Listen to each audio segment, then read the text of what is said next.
Hello friends, welcome to career achiever. आज हम start कर रहे हैं vector and its type part 2। पहले पार्ट में हमने काफ़ी सारी चीज़ें डिस्कस कर ली हैं, उसका हम एक बार ओवरव्यू लेते हैं। उससे पहले मैं बता दूं कि कुछ टॉपिक्स हम अपने चैनल पर कवर कर चुके हैं। अगर आपको लगता है इनमें से किसी भी टॉपिक में आपको प्रॉब्लम है और मैं ठीक ठाक समझा लेती हूँ तो आप देख सकते हैं। आगे बढ़ते हैं। हमने देखा था वेक्टर्स क्या होते हैं, तो हमने बात करी थी जो वेक्टर होते हैं ये डीएनए मॉलिक्यूल होते हैं जो ट्रांसपोर्ट करते हैं फॉरेन डीएनए को होस्ट सेल के अंदर फॉर क्लोनिंग एंड एक्सप्रेशन। तो दो काम के लिए ट्रांसफ़र करते हैं, तो इन्हीं फंक्शन के बेसिस पर वेक्टर्स को दो पार्ट में डिवाइड करा गया। एक होता है क्लोनिंग वेक्टर जो एक फॉरेन डीएनए से काफ़ी सारे डीएनए बना देते हैं, उसकी बहुत सारी कॉपीज़ बना देते हैं। इस टाइप को डीएनए को हम कहते हैं क्लोनिंग वेक्टर। दूसरे होते हैं एक्सप्रेशन वेक्टर। जो एक्सप्रेशन वेक्टर होते हैं इन्हें इस तरीके से बनाया गया है कि जो फॉरेन डीएनए होता है उसको क्या करते हैं, पहले ट्रांसक्राइब करता है आरएनए में। ये क्या करते हैं, जो एक्सप्रेशन वेक्टर होता है इसके अंदर एक्स्ट्रा चीज़ें होती है, प्रमोटर होता है, टर्मिनेटर होता है, राइबोसोम बाइंडिंग साइट होती है। इनकी हेल्प से क्या करता है, ये जो फॉरेन डीएनए है इसको पहले आरएनए में कन्वर्ट करता है, फिर उससे प्रोटीन बनाता है। तो जब डीएनए से आरएनए बनता है तो इस प्रोसेस को हम बोलते हैं ट्रांसक्रिप्शन। अब इस आरएनए से जब प्रोटीन या पॉलीपेप्टाइड बनता है तो इसको हम बोलते हैं ट्रांसलेशन। ठीक है, इसकी हमने बात करी थी लास्ट लेक्चर में। फिर हमने देखा था कि क्लोनिंग वेक्टर क्या होते हैं, क्लोनिंग क्या होती है, कितने टाइप की होती है, इसकी हिस्ट्री क्या रही, फीचर्स क्या क्या होते हैं, जैसे कि ओरिजिन ऑफ रेप्लिकेशन होना चाहिए। ये स्पेसिफिक सीक्वेंस होता है न्यूक्लियोटाइड का जहाँ से रेप्लिकेशन स्टार्ट होता है।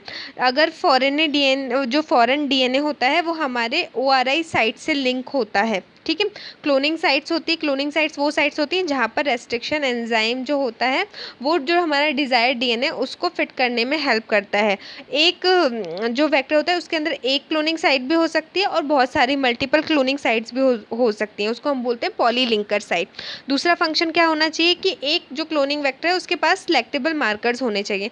मान लीजिए हमारा जो फॉरेन डीएनए है वो इंसर्ट हो गया है ना वेक्टर के अंदर। अब वेक्टर हमने क्या करा, होस्ट में डाल दिया, लेकिन हमें पता कैसे चलेगा कि इंसर्ट हुआ या नहीं, उसके लिए कुछ तो क्राइटेरिया होना चाहिए ना। तो इसके बेसिस पर तो उसमें मार्कर जीन्स होते हैं, एक होते हैं सिलेक्टेबल मार्कर, एक होते हैं स्क्रीनेबल मार्कर। सिलेक्टेबल मार्कर जैसे कि antibiotic resistant gene, tetracycline resistant gene डाल देते हैं, एम्पिसिलिन रेजिस्टेंट जीन डाल देते हैं। ये क्या काम करते हैं, सिलेक्टेबल मार्कर का काम करते हैं। स्क्रीनेबल मार्कर क्या होती है, रिपोर्टर जीन होती हैं। लेगजेड जीन हमने डाली, इस लेगजेड जीन के अंदर हम क्या करते हैं, इंसर्ट कर देते हैं अपना फॉरेन डीएनए। जब हम लेगजेड जीन के अंदर अपना फॉरेन डीएनए इंसर्ट करते हैं तो वो जो लेगजेड जीन है वो ब्लू कलर नहीं बना पाती। ब्लू कलर कैसे बनाती है, जो लेगजेड जीन होती है वो बीटा गैलेक्टोसाइडेज बनाती है ना। जब वो बीटा गैलेक्टोसाइडेज बनाएगी तो और है ना आईपीटीजी को रिड्यूस करेगी तो ब्लू कलर की कॉलोनीज का फॉर्मेशन करेगी। अगर ब्लू कलर की कॉलोनीज फॉर्म हो रही है तो हमें पता चल जाएगा हमारा जो फॉरेन डीएनए है वो बैक्टीरिया के अंदर नहीं गया। लेकिन अगर ब्लू कलर की कॉलोनीज बनी ही नहीं, लेगजेड जीन इनएक्टिव हो गया, क्यों, क्योंकि उसके अंदर तो हमने अपना फॉरेन जीन डाल दिया, तो हमारी जो कॉलोनीज होंगी वो वाइट कलर की कॉलोनीज होंगी। तो इससे हमें पता चल जाता है कि हमारा जो जीन है वो गया या जो हमारा फॉरेन डीएनए है वो वेक्टर के अंदर इंसर्ट होकर होस्ट के अंदर चला गया या नहीं गया। तो इस तरह की कॉलोनीज दिखती है। इनमें से जो वाइट कलर की कॉलोनीज है वो कॉलोनीज होती हैं जिसके अंदर हमारा जीन चला गया होता है। ठीक है, इनको हम रिकॉम्बिनेंट्स कहते हैं, और जिनके अंदर नहीं गया होता उनको हम नॉन रिकॉम्बिनेंट्स कहते हैं। फिर हमने बात करी थी कितने टाइप के क्लोनिंग वेक्टर होते हैं। हमने बात करी प्लाज्मिड होता है, फाज होता है, cosmid, phasmid, bacterial artificial chromosome, yeast artificial chromosome, human artificial chromosome, retroviral vectors. ये सारे टाइप्स होते हैं क्लोनिंग वेक्टर के। लेकिन हम कुछ मेजर टाइप्स की बात करेंगे, जैसे कि प्लाज्मिड, फाज, कॉस्मिड और फाजमिड, इनकी बात करेंगे। इससे हम पहले वाले लेक्चर में बात कर चुके हैं प्लाज्मिड की। ठीक है, अब हम बात करते हैं प्लाज्मिड की। हम बात कर चुके हैं, हमने जाना था कि जो प्लाज्मिड था इसको जोशुआ ने 1952 में डिस्कवर करा था। प्लाज्मिड क्या होते हैं, एक्स्ट्रा क्रोमोसोमल डीएनए होते हैं, और इनको ये दो टाइप के होते हैं। एक होते हैं रिलैक्स प्लाज्मिड जिसके अंदर मल्टीपल क्लोनिंग होती है, एक सेल के अंदर बहुत सारी कॉपीज़ बन जाती हैं, एक के अंदर एक सेल में ज़्यादा कॉपीज़ नहीं बनती, कुछ ही कॉपीज़ बनती, उनको हम बोलते हैं स्ट्रिंजेंट प्लाज्मिड। फिर हमने एग्जाम्पल देखे थे प्लाज्मिड वैक्टर के, हमने बात करी थी PBr322। नॉमेनक्लेचर भी जाना था कि हम कैसे क्लोनिंग वेक्टर को नाम देते हैं, और साथ साथ क्या देखा था, PBR322 की बात करी थी, ये क्लोनिंग वेक्टर होता है। फिर लास्ट लेक्चर में हमने PBR322 वेक्टर की बात करी थी, PUC18 की बात करी थी। अब हम आते हैं फाज वेक्टर पे, ठीक है। तो पहले हम बात करते हैं लैम्डा फाज की। लैम्डा फाज क्या होता है, ये एक बैक्टीरियोफाज होता है, यानी कि एक वायरस होता है। बैक्टीरियोफाज वो वायरस होते हैं जो बैक्टीरिया को इन्फेक्ट करते हैं। तो जो लैम्डा फाज होता है, ये टाइप होता है बैक्टीरियोफाज का। ये किस बैक्टीरिया को इन्फेक्ट करता है, ई कोलाई। ई कोलाई एक बैक्टीरिया होता है जिसका जीनस होता है एस्केरिशी, और जो किस फैमिली से होता है, एंटेरोबैक्टीरियसी फैमिली से बिलोंग करता है, ठीक है। इनको हम कोलीफॉर्म्स भी कहते हैं। काफ़ी सारे इन्फेक्शन कॉज करते हैं ये। अब हम बात करते हैं फाज वेक्टर की, ठीक है। अच्छे से बात करेंगे, उससे पहले मैं फाज की शक्ल दिखा दूँ। मॉन्स्टर टाइप का दिखता है ये, ठीक है। इस मॉन्स्टर जैसी शक्ल होती है इसकी। ये देखिए, इसका पास हेड होता है, कॉलर होती है, टेल होती है, टेल फाइबर्स होते हैं, बेस प्लेट होती है, बेस प्लेट होती है। इन टेल फाइबर्स के ऊपर बाइंडिंग प्रोटीन्स होते हैं। इन प्रोटीन्स की हेल्प से क्या करते हैं, जो बैक्टीरिया होता है उसके ऊपर जाके चिपक जाते हैं। और क्या होता है, इनके जो हेड होता है, हेड के अंदर होता है इनका जेनेटिक मटेरियल, है ना। तो जेनेटिक मटेरियल जैसे DNA क्या होता है, इनके हेड के अंदर होता है। इनकी जो टेल फाइबर्स होते हैं, इनकी हेल्प से ये बैक्टीरिया की सेल पे चिपक जाते हैं। अब हम आगे बात करते हैं। सबसे पहली बात फाज की डिस्कवरी करी थी एस्टर लैडरबर्ग ने 1950 में, ठीक है। एस्टर लैडरबर्ग ने करी थी। फाज लैम्डा जो होता है, ये बैक्टीरियोफाज होता है। इसको हम बैक्टीरियल वायरस भी कहते हैं, इन्फेक्ट करता है ई कोलाई को। लैम्डा फाज जो होता है, ये एक टेम्परेट फाज होता है, बैक्टीरिया ई कोलाई को इन्फेक्ट करता है और दो तरीके से रेप्लिकेशन करता है, एक लिटिक पाथवे से, एक लाइसोजेनिक पाथवे से। अब क्या होते हैं लिटिक पाथवे और क्या होते हैं लाइसोजेनिक पाथवे, ये समझना बहुत ज़्यादा ज़रूरी है। ये देखिए, ये ई कोलाई है। ई कोलाई क्या होता है, बैक्टीरिया। बैक्टीरिया के अंदर क्या होता है, बैक्टीरिया का DNA होता है ना। बैक्टीरिया क्या होते हैं, प्रोकैरियोट्स होते हैं। अब इस बैक्टीरिया का DNA, अब मान लीजिए इसको इन्फेक्शन हो गया, बैक्टीरियोफाज ने क्या करा, इसके ऊपर चिपका। चिपकने वाली जो प्रोसेस होती है उसको बोलते हैं एडेशन, ठीक है। बैक्टीरियोफाज जब इसकी सरफेस, बैक्टीरिया की सरफेस से जाके चिपक जाता है, इस प्रोसेस को हम बोलते हैं एडेशन। फिर क्या होता है, वो इसके अंदर जाने, अपने जेनेटिक मटेरियल को इसके अंदर ट्रांसफ़र करता है, इसको बोलते हैं पेनिट्रेशन। ये दिख रहा होगा, है ना, ये दिख रहा है जेनेटिक मटेरियल, इसको बोलते हैं पेनिट्रेशन। अब क्या हुआ, जैसे इसका DNA इसके अंदर आया तो जो फाज है वो इन्फेक्ट हो गया, जो बैक्टीरिया है वो इन्फेक्ट हो गया। अब ये जो बैक्टीरियोफाज का DNA है वो दो काम करेगा, एक तो यहाँ तो लेटिक पाथवे फॉलो करेगा या फिर लाइसोजेनिक पाथवे फॉलो करेगा। लेटिक पाथवे में क्या होता है कि ये लीनियर आता है और आके सर्कुलर हो जाता है, ठीक है। ये इसकी खासियत होती है। ये क्यों होती है, डबल स्टैंडर्ड जो DNA होता है उसके जो साइड होते हैं वो खाली होते हैं, और जैसे ये गोल होता है तो ये एक दूसरे से चिपक जाते हैं, ठीक है। इनको हम बोलते हैं कॉस साइड्स या फिर कोहेसिव एंड। एक दूसरे से चिपकने के बाद क्या होता है, ये सर्कुलर बन जाते हैं। अब ये जो फाज DNA होता है, या तो क्या करे, ये अलग ही अलग बैक्टीरिया के DNA से छेड़छाड़ ना करे, अलग ही अलग अपने प्रोटीन सिंथेसाइज करे, बैक्टीरिया के DNA को डाइजेस्ट करे, अपने प्रोटीन्स बनाए, सारी चीज़ें बना के फिर से पैकेज हो जाए और होस्ट सेल को तोड़ के बाहर निकल जाए। इसको हम बोलते हैं लेटिक पाथवे। बड़ा सिंपल सा पाथवे होता है, कुछ नहीं। जो बैक्टीरियोफाज का DNA होता है वो बैक्टीरिया के DNA से छेड़छाड़ नहीं करता, अलग ही अलग अपना काम करता है, अपने प्रोटीन बनाता है, पैकेजिंग करता है, इसके DNA को डाइजेस्ट करता है, सेल को तोड़ता है, बाहर निकल जाता है, होस्ट सेल की लाइसिस कर देता है। इस प्रोसेस को हम कहते हैं लिटिक पाथवे।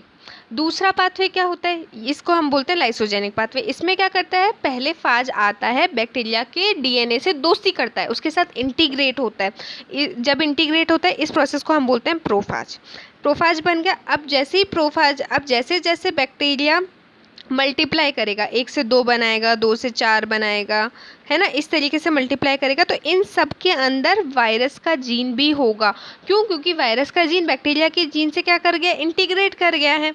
अब कभी क्या होता है कि अब जब कभी सिचुएशन कॉम्प्लेक्स हो जाए या फिर फेवरेबल ना हो, दुश्मनी हो जाए, तो क्या होता है, ये जो बैक्टीरियोफाज का DNA होता है, ये बैक्टीरिया के DNA से अलग हो जाता है, ठीक है, अलग हो जाता है और क्या करता है, फिर से अलग होकर अपने मल्टीप्लाई करता है, लिटिक पाथवे को फॉलो करता है, अपना मल्टीप्लाई करेगा, अपने प्रोटीन बनाएगा, सेल को तोड़ेगा, बाहर निकल जाएगा। ये होते हैं दो पाथवे। लाइसोजेनिक पाथवे जो होता है वो बाद में जाके लिटिक पाथवे को फॉलो करता है अनफेवरेबल सिचुएशंस में। इतना समझ में आया?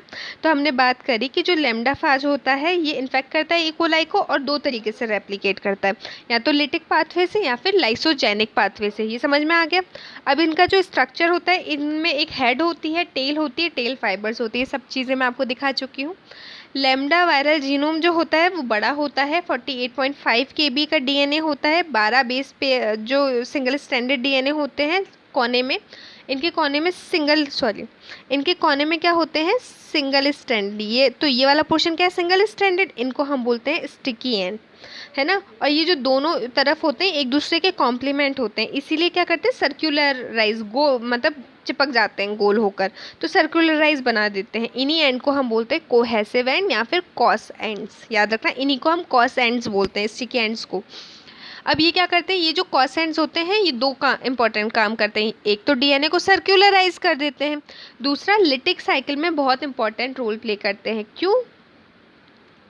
ये देखिए, लिटिक साइकिल में इंपॉर्टेंट रोल क्यों प्ले करते हैं, ये सर्कुलर हो गए, अब अलग ही अलग अपना काम करते जा रहे हैं, है ना। तो ये बहुत इंपॉर्टेंट रोल प्ले करते हैं लिटिक साइकिल में और डीएनए को सर्कुलराइज करने में।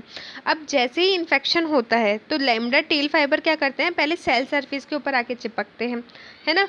फिर टेल कॉन्ट्रैक्ट करती है, डीएनए जो होता है इंजेक्ट होता है, डीएनए जब इंजेक्ट होता है तो दो साइकिल फॉलो करता है, या तो डीएनए को सर्कुलराइज करके क्या करेगा, लिटिक पाथवे में जाएगा, या फिर इंटीग्रेट हो जाएगा बैक्टीरिया के डीएनए से और लाइसोजेनिक पाथवे फॉलो करेगा। इतना समझ में आ गया होगा, आगे बढ़ लेते हैं। अब ये हमने बात करी थी फाज क्या करता है। अब फाज के अंदर होते हैं दो वेक्टर। हम क्या करते हैं, इनका जो डीएनए होता है इसके दो टाइप होते हैं, ठीक है, एक मिनट।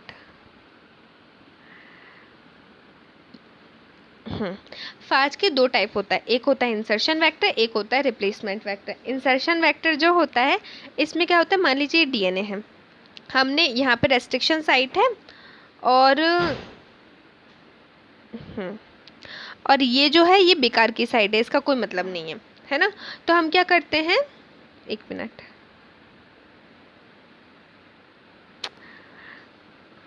तो हमने क्या करा कि हमने इस वाली साइड को काट कर अपना फॉरेन डीएनए लगा दिया, ठीक है। हमारा जो फॉरेन डीएनए जो हमारे मतलब का डीएनए है, जीन ऑफ इंटरेस्ट है, उसको हमने इंसर्ट कर दिया।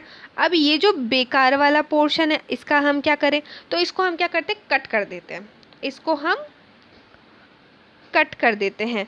और क्या करते हैं, इसको जब हम कट कर देंगे तो ये वाला जो है ये ऐसे हो जाएगा, है ना। ये वाला रिमूव करके बाकी के जो एंड्स होते हैं इसे जोड़ देते हैं, तो ये वाला जो पोर्शन होता है वो रिमूव हो जाता है और डीएनए हमारा ऐसा नॉर्मल हो जाता है। इसको हम बोलते हैं insertion vector.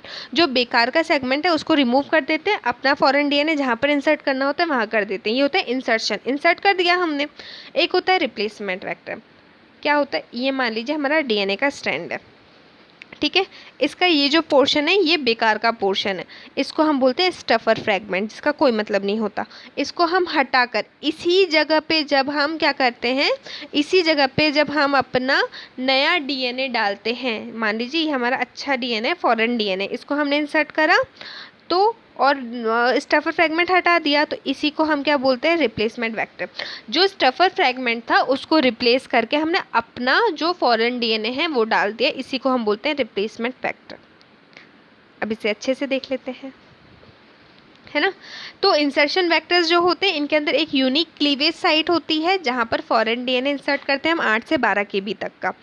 In the development of this vector, इस वेक्टर के डेवलपमेंट में क्या होता है, जो नॉन एसेंशियल रीजन होता है फास्ट जीनोम का उसको हम डिलीट कर देते हैं और उसके फ्रेगमेंट्स को जोड़ देते हैं, इसी को हम बोलते हैं इंसर्शन वेक्टर। इंसर्शन वेक्टर का एग्जांपल है लैम्डा GT10, ये इसका एग्जांपल है। इको R1 रेस्ट्रिक्शन साइट होती है, उसको हम डाइजेस्ट कराते हैं रेस्ट्रिक्शन एंजाइम से, इंसर्ट कर देते हैं अपना डीएनए फ्रेगमेंट जहाँ करना होता है, और जो बेकार का रीजन हमने काटा है उसको हम ज्वाइन कर देते हैं। एक होता है रिप्लेसमेंट वेक्टर। रिप्लेसमेंट वेक्टर का एग्जांपल है लैम्डा EMBL4, इसके अंदर क्या होता है, हमारा एक बेकार सा रीजन होता है, उसको हम बोलते हैं स्टफर फ्रेगमेंट। इसको भी हम रेस्ट्रिक्शन एंजाइम से डाइजेस्ट कराते हैं, इसको हम रिमूव करते हैं और इंसर्ट करते हैं अपना जो फॉरेन डीएनए है उसको हम इंसर्ट कर देते हैं। इसी को हम बोलते हैं रिप्लेसमेंट वेक्टर। ठीक है, तो रिप्लेसमेंट वेक्टर वो होता है के अंदर एक नॉन एसेंशियल रीजन होता है जिसको हम बोलते हैं स्टफर फ्रेगमेंट।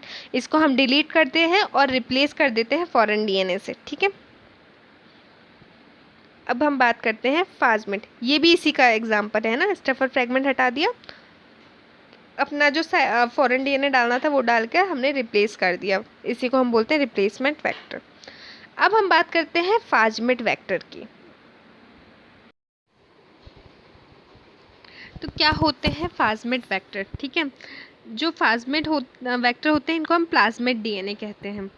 थोड़ा एक बार ओवरव्यू ले लेते हैं। जो फाजमेट वेक्टर होते हैं वो किन किन से मिलकर बनते हैं। एक तो इनके अंदर होता है प्लाज्मेट। प्लाज्मेट के साथ साथ इनके अंदर F1 फाज का ओरिजिन ऑफ रेप्लिकेशन होता है। ये क्या करता है, सिंगल स्टैंडर्ड रेप्लिकेशन के लिए रिस्पॉन्सिबल होता है। मतलब डीएनए से सिंगल स्टैंडर्ड डीएनए का फॉर्मेशन होगा, इसके लिए रिस्पॉन्सिबल होता है। साथ ही साथ इनके अंदर प्लाज्मेट होता है तो डबल स्टैंडर्ड डीएनए का भी ORI होता है इनके अंदर। एक इनके अंदर M13 फाज होता है। M13 फिलामेंटस फाज होता है। इसका क्या होता है, ये एक फिलामेंटस फाज होता है। ठीक है, इसका क्या होता है इनके पास, इनके पास हेल्पर फाज होता है। हेल्पर फाज होता है, इसको हम जैसे कि VCSM13, ये क्या करता है, मतलब सिंगल स्टैंडर्ड डीएनए रेप्लिकेशन में तो हेल्प करता ही करता है हेल्पर फाज, है ना। ये जो हेल्पर फाज है ये जो हमारा डीएनए रेप्लिकेशन है सिंगल स्ट्रैंड वाला, इसमें तो हेल्प करता ही करता है, लेकिन इसके साथ साथ ये एक और जगह हेल्प करता है। किसमें? ये पैकेजिंग में हेल्प करता है। जब हम फाजमेट को पैकेज करते हैं तो उस टाइम पर भी हेल्पर फाज हेल्प करता है। ठीक है, अब हम थोड़ा बात कर लेते हैं M13 के बारे में। M13 क्या होता है? M13 एक फाज बैक्टीरियोफाज, जैसे कि लैम्डा फाज बैक्टीरियोफाज का टाइप था, उसी तरीके से M13 फाज भी बैक्टीरियोफाज का टाइप होता है। ठीक है, कितने न्यूक्लियोटाइड से मिलकर बनता है? 6407 न्यूक्लियोटाइड से मिलकर ये बनता है। सर्कुलर नेचर का होता है ये। साथ ही साथ इसके अंदर ये एक सिंगल स्टैंडर्ड डीएनए मॉलिक्यूल होता है। इसका जेनेटिक मटेरियल, इसका जो साइज़ होता है काफ़ी कम होता है, 10 KB तक का साइज़ होता है। ठीक है, मतलब इसके अंदर डबल स्टैंडर्ड रेप्लिकेटिव फॉर्म भी होती है, बट इसका जो डीएनए होता है वो कैसा होता है? सिंगल स्टैंडर्ड डीएनए होता है। ये सिर्फ F+ बैक्टीरिया जिनके अंदर पिलाई स्ट्रक्चर प्रेजेंट, जैसे बैक्टीरिया है, बैक्टीरिया के ऊपर क्या होता है? पिलाई होते हैं। जिनके ऊपर ये वाला स्ट्रक्चर प्रेजेंट होता है उन्हीं बैक्टीरिया को क्या करता है? ये इन्फेक्ट करता है। इतनी बात समझ में आई? कहाँ पर M13 वेक्टर का यूज़ होता है? ये हम सीक्वेंसिंग के लिए इसको यूज़ करते हैं, या फिर साइड डायरेक्टिव म्यूटाजेनेसिस के लिए, या फिर दूसरी टेक्निक्स के लिए भी हम इसको यूज़ कर सकते हैं। ठीक है, इतना क्लियर हो गया होगा M13 के बारे में। अब बात करते हैं फाजमेट के। अच्छे से इतना समझ में आया कि फाजमेट क्या होता है? एक प्लाज्मेट वेक्टर होता है। इसके अंदर प्लाज्मेट का डीएनए होता है जो डबल स्टैंडर्ड से रेप्लिकेशन के लिए रिस्पॉन्सिबल होता है, बट साथ ही साथ इसके अंदर M13 वेक्टर के भी कंपोनेंट्स होते हैं।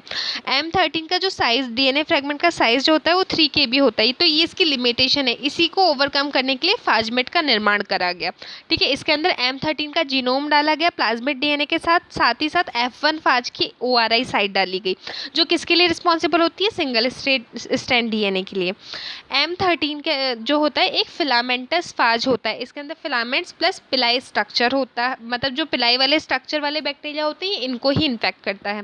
जो F1 रेप्लिकेशन ऑरिजिन होता है ये सफिशिएंट नहीं था सिर्फ सिंगल स्ट्रैंड डीएनए प्रोडक्शन के लिए, इसीलिए इसके अंदर M13 और F1 हेल्पर फाज होते हैं। ये दो काम करते हैं। एक सबसे ज़्यादा इंपॉर्टेंट काम क्या करते हैं कि सिंगल स्टैंडर्ड डीएनए रेप्लिकेशन करते हैं, साथ ही साथ क्या करते हैं? इन्फेक्ट करते हैं बैक्टीरिया को, और क्या करते हैं? पैकेजिंग में हेल्प करते हैं। जब जो हमारा जो वायरल जीनोम होता है उसको उसके स्ट्रक्चर के अंदर पैकेट करने का काम करते हैं।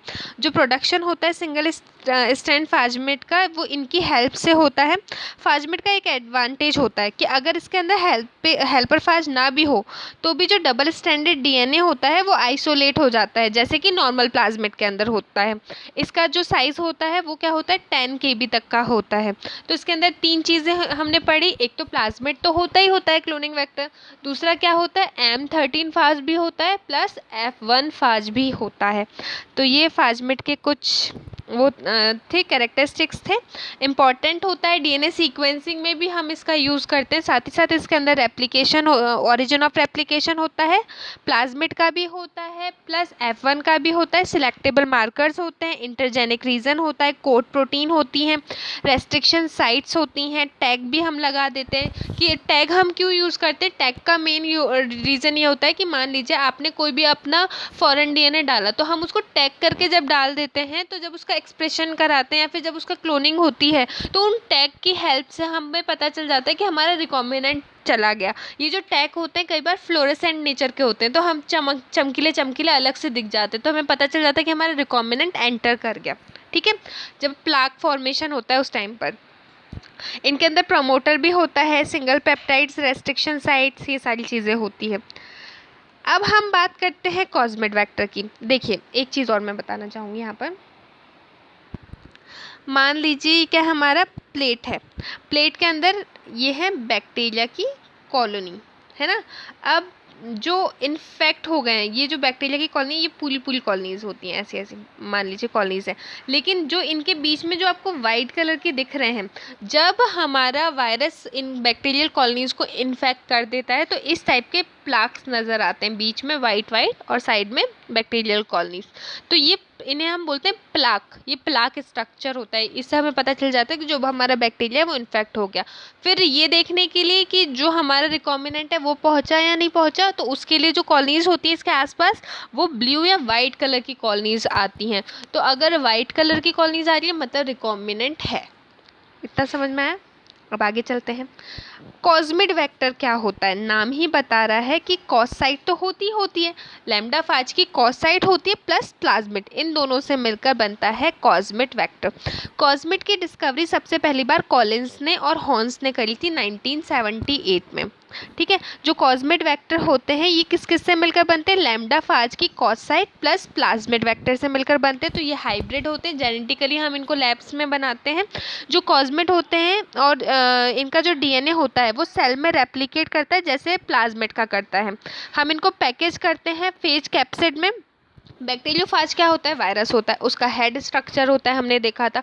तो उस फेज कैप्सिड के अंदर हम क्या करते हैं, इनको पैकेजिंग करते हैं और इसके बाद जो हमारा फॉरेन जीन होता है वो ट्रांसफ़र कराते हैं सेल में ट्रांसडक्शन की हेल्प से। ठीक है, ट्रांसडक्शन एक प्रोसेस होती है।